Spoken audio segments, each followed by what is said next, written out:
मेरा नाम विक्रम है। उम्र 26 साल।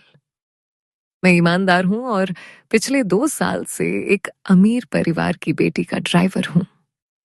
मेरी मालकिन रिया 24 साल की थी। बेहद खूबसूरत, नशीली आंखों वाली और अत्यधिक अमीर। वह पार्टी और अय्याशी की शौकीन थी। रिया मुझे इंसान नहीं, सिर्फ एक गाड़ी चलाने वाली मशीन समझती थी। वह मुझे देखती भी नहीं थी, बस हुक्म देती थी। आज रात की बात है। रात के 1 बज रहे थे। शहर के सबसे महंगे क्लब के बाहर मेरी गाड़ी इंतजार कर रही थी। रिया बाहर आई। वह अपने पैरों पर मुश्किल से खड़ी थी। उसने टाइट काले रंग की ड्रेस पहनी थी जो कम थी और उसके बदन को पूरी तरह से उजागर कर रही थी। वह जबरदस्त नशे में थी।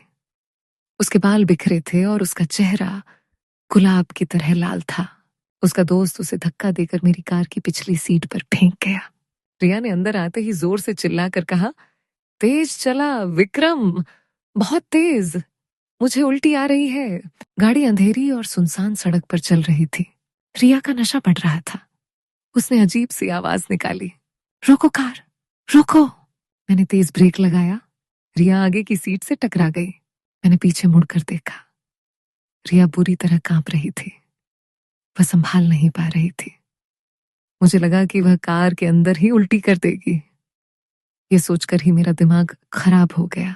मैंने झट से दरवाजा खोला और पीछे की सीट पर गया। रिया रो रही थी। विक्रम, मुझे संभालो, मैं मर जाऊंगी। मैंने बिना कुछ सोचे रिया को पकड़ा और कार से बाहर निकाला। रिया का सारा वजन मेरे मजबूत कंधों पर आ गया।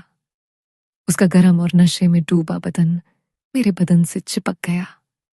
मैंने पहली बार रिया को इतनी करीब से छुआ था। मैंने उसे सड़क के किनारे बिठाया। रिया उलझन में थी। नशे में वह बड़बड़ा रही थी। मैंने रिया को पानी दिया।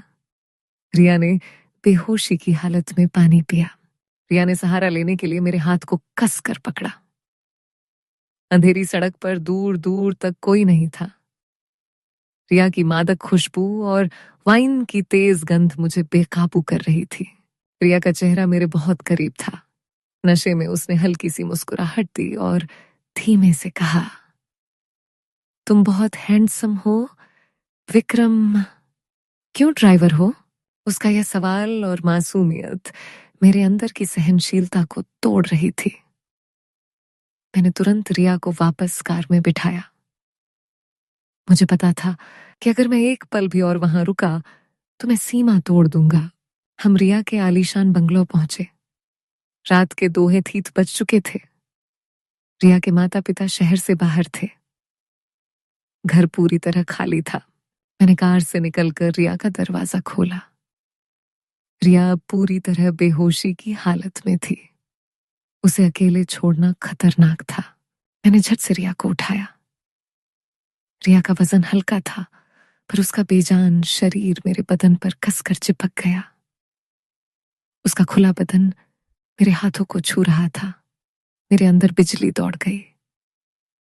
मैंने अपनी आंखें बंद कर लीं, पर इच्छा की गर्मी को बंद नहीं कर पाया। मैं रिया को धीरे धीरे सीढ़ियां चढ़ाकर उसके बेडरूम तक ले गया। बेडरूम विलासिता से भरा था। मैंने रिया को नरमी से पलंग पर लेटा दिया। वह बेसुध पड़ी थी। मैं पलंग के पास खड़ा था। सांसें तेज थीं। मुझे तुरंत निकल जाना चाहिए था। ये मेरी ड्यूटी थी और ड्यूटी पूरी हो गई थी। पर रिया, वह मेरे सामने थी, कमजोर, बेसुध और बेहद आकर्षक। अंधेरे में मेरे दिल ने शैतान की बात मान ली। मैंने पहली बार महसूस किया कि मैं ड्राइवर नहीं हूं, मैं विक्रम हूं और मेरे पास आज रात मालकिन को नियंत्रित करने की पूरी शक्ति है। मैंने धीरे से अपने बूट उतारे। मैंने आहिस्ता से मैं दरवाजा बंद करके पलंग के पास खड़ा था। रिया गहरी बेसुधी में थी। उसकी ड्रेस पूरी तरह बिगड़ चुकी थी और उसे कस रही थी। मैंने तर्क दिया कि उसे आराम चाहिए। ये गलत काम के लिए खुद को समझाना था। मैंने धीरे से रिया के पास झुका।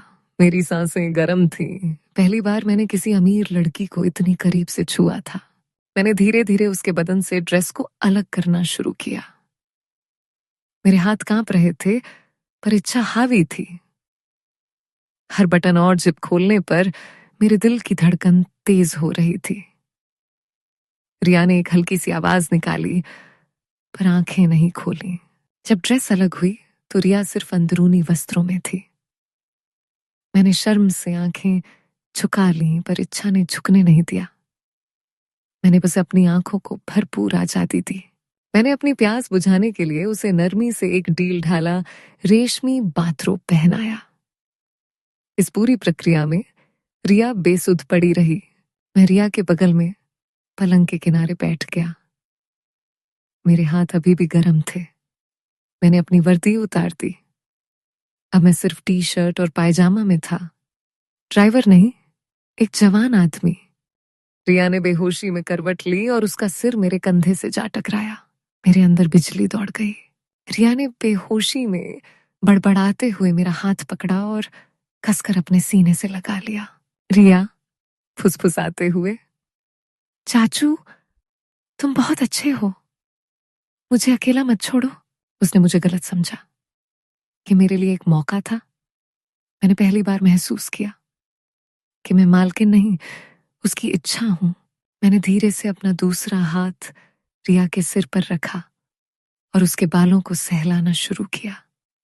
रिया को सुकून मिला और वह शांति से सोने लगी।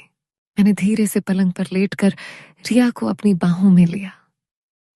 रिया बेहोशी में पूरी तरह चिपक गई। उसका गर्म बदन मेरे सीने पर था। मैंने अपनी आंखें बंद कर ली। यह गलत था, अवैध था, पर इच्छा अदम्य थी। मैंने उसकी कमजोरी का फायदा उठाया। मैंने पूरी रात उसकी मदहोशी का फायदा उठाया। मैंने उसे महसूस कराया कि आज उसकी जिंदगी का मालिक मैं हूं, उसका ड्राइवर नहीं। मैंने खुद को उसकी इच्छाओं का अधिकार दे दिया। वह विरोध नहीं कर सकती थी, वह बोल नहीं सकती थी, वह पूरी तरह बेसुध पड़ी थी। मेरे अंदर का शैतान जीत गया था। सुबह होने से ठीक पहले मैं पूरी तरह थक चुका था, पर मेरे अंदर एक जीत का एहसास था। सुबह 5 बजे, सूरज निकलने से पहले, मैं झट से उठा। मेरा शरीर पसीना और अपराध बोध से भरा था। मैंने तुरंत वर्दी पहनी। मैं फिर से ड्राइवर बन गया। रिया अभी भी गहरी नींद में थी। मैंने एक नजर उसे देखा। उसके चेहरे पर कोई भाव नहीं था, सिर्फ सुकून था। मैंने दरवाजा धीरे से खोला और चुपके से कार तक पहुंचा। मुझे लगा कि मैं पकड़ा जाऊंगा। मैं कार में बैठा और तेजी से वहां से निकल गया। मेरे पेट में खौफ का गोला था। 10 बजे, मैं घर पर सो रहा था। मेरा फोन बजा। रिया थी।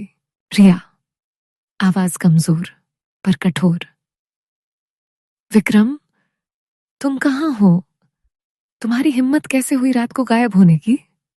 यहाँ कौन छोड़कर गया मुझे? मैं चौंक गया। उसे कुछ याद नहीं था। नशे ने उसकी याददाश्त पूरी तरह मिटा दी थी। विक्रम, मैडम, मैं आपको घर छोड़कर निकल गया था।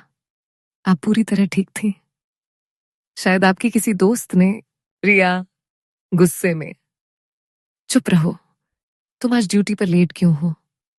तुम्हारी हिम्मत कैसे हुई